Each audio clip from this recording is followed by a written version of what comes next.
Hey, it's Brandy. Do my makeup with me, and I'll tell you about my stroke.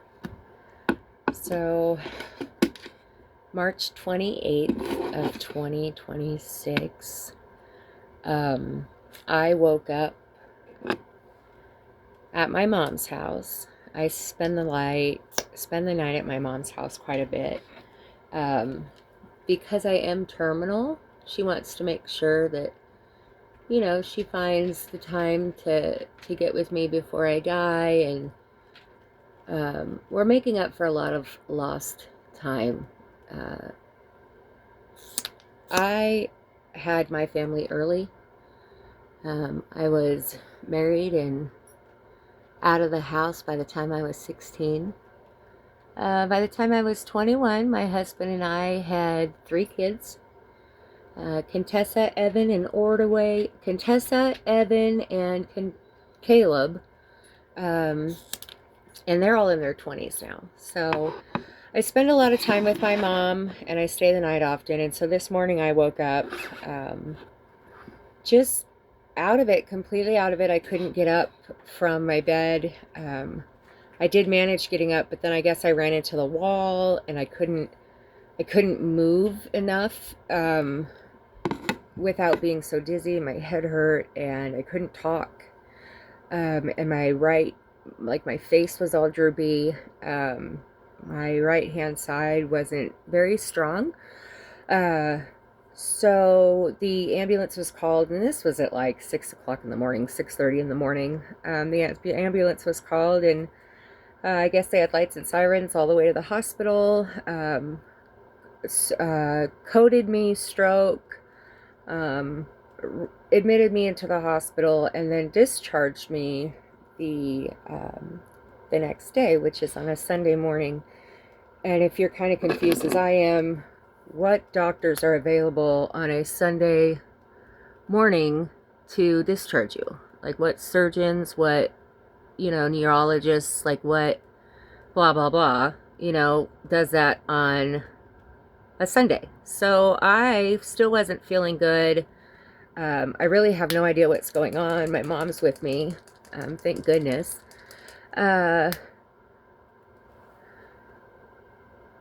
that I was discharged on a Sunday, like I said, and we immediately went to church.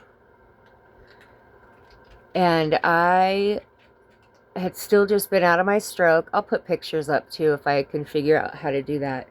But had just gotten to church. My pastor had anointed my forehead with oil, prayed over me. The whole congregation prayed over me. And then I prayed along with them as well. I went home, I took a nap, and I woke up absolutely pain-free. I could feel the bottom of my feet again. I cried when I could feel carpet underneath my feet. It has been 3 years since I have felt pain-free. I have been diagnosed with end-stage liver disease. I am terminal. I have survived so far 2.5 years. In 2.5 years, I have also been sober. Today, I'm currently celebrating 1,041 days of sobriety, and that is from alcohol sobriety. So my end-stage liver disease is my own doing because I drank a lot. My family didn't even know how much I drank because I hid it very well. But it comes with the territory when you're the life of the party, and everybody wants you at their party, and everybody wants you to be around at everything. You have to make sure that you stop by this place, stop by this place, stop by this place, stop by this place, say hello to everybody, turn around and drive the furthest over to this place, have the greatest time to come back home, and still get calls at 4 or 5 o'clock in the morning like, hey, Brandy, where's the after party at? And I would always have the answer because I was such an alcoholic. And that is what caused the end-stage liver disease. And with end-stage liver disease, it also affects how my brain works.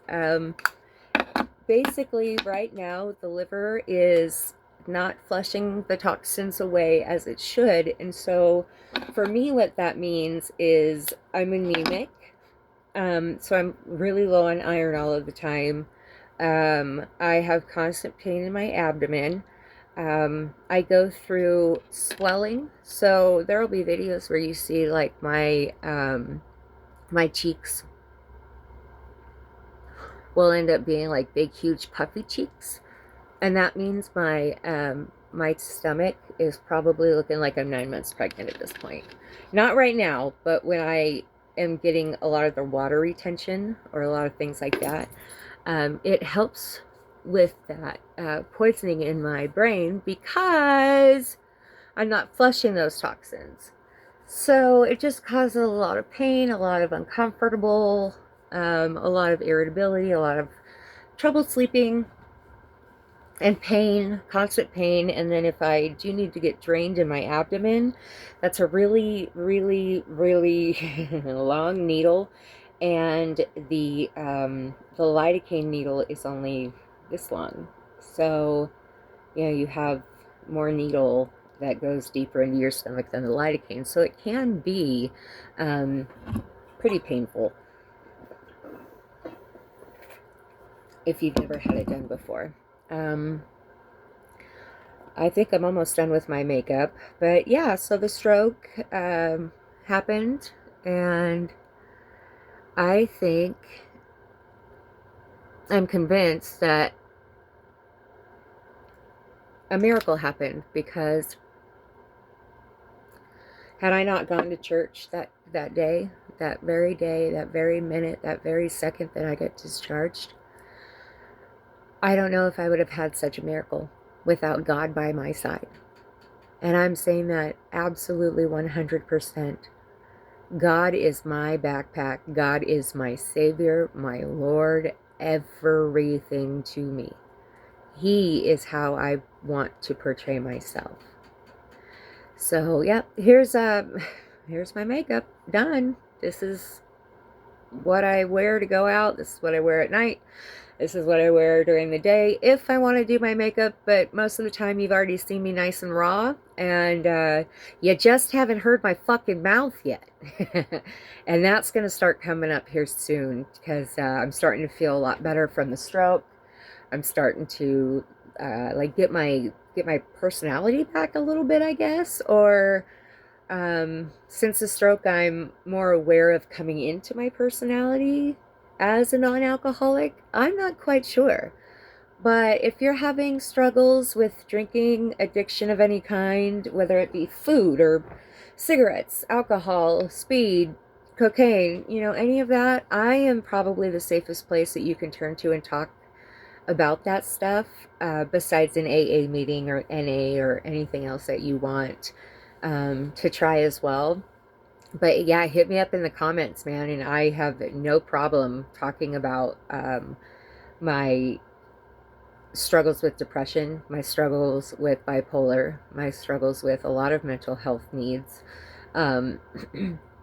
Also struggling with the fact that I'm dying, and I'm having to prepare for the end times a lot sooner than I even anticipated. So that's, kind of where a lot of this comes from. And I just get pretty kooky because sometimes I don't sleep. And sometimes I have a really foul mouth. And that's okay, because I'm human and we all make mistakes. But anyway, thank you for watching me and listening to me talk about just some of the things that I've gone through. I have had one hell of a life, though, let me tell you, so I'm not afraid to die. I don't feel any sort of type of way about it. As a matter of fact, I'm more excited than anything else, because I know that I'm going somewhere after this. So, anyway, you can see Layla in the back. She is my assistant today. Hi, Layla. Hi, sweet girl. And we have George. But Layla's our new baby. She is a French bulldog, and she's very, very, very stubborn. Look at her sitting there all high and mighty. Just like her mama. All right, guys. Dude, just stay cool. Comment me. Comment at me. I don't know how to do the subscribe button thing. So who cares? As long as you just keep watching, I'm going to keep recording whether you watch or not. So I hope you stick around, because I do want to give some shout outs, and that'll probably be my next video, of the first people who've commented and who have just have brought smiles to my face. You guys are truly an inspiration, and I look forward to talking about these things with you. So anything that you're going on or that you're going through and you want to share it with me, please do. I'll try to figure out this YouTube thing a lot better.